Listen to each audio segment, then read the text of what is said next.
So what I wanted to do, now that we've got some power figures, I wanted to bring the car to get weighed.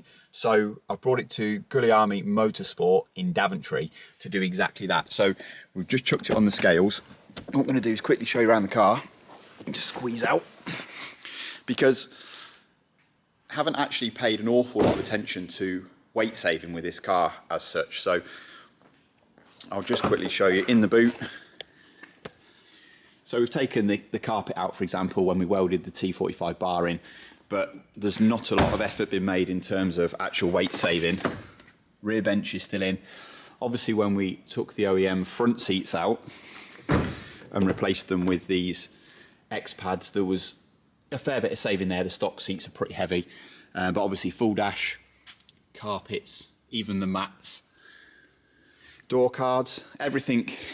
Well, pretty much everything comes with from factory is still in. The car also has, at the moment, about a third of a tank of fuel. Just try and focus up on that there.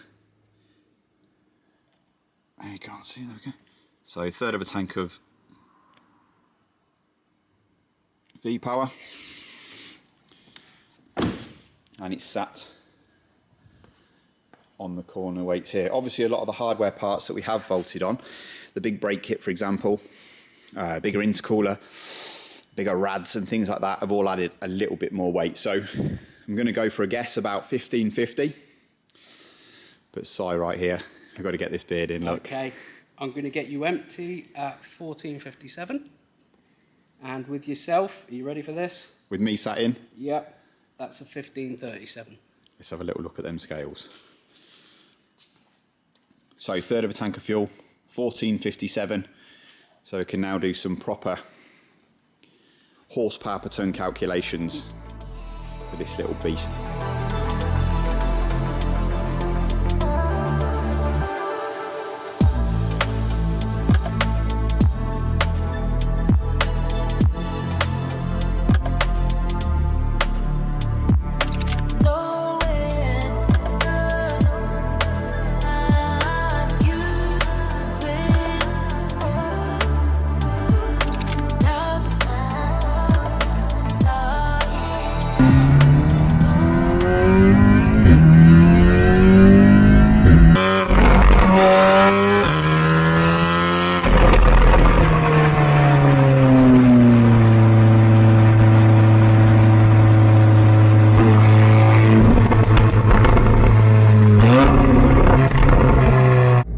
So this car makes 512 horsepower. So I took it on the dyno recently at MSL Performance in Birmingham.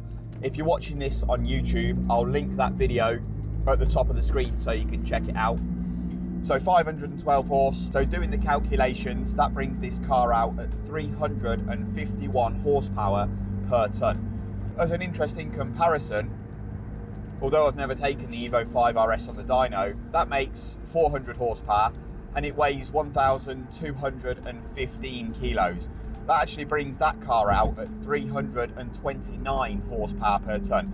So although this car, the Audi, makes a lot more power than the Evo, thanks to the REVO IS38 ETR V2 Turbo and the Stage 3 software, the two cars actually are within kind of 20 horsepower per tonne of one another. So I thought that was a really interesting little comparison to make.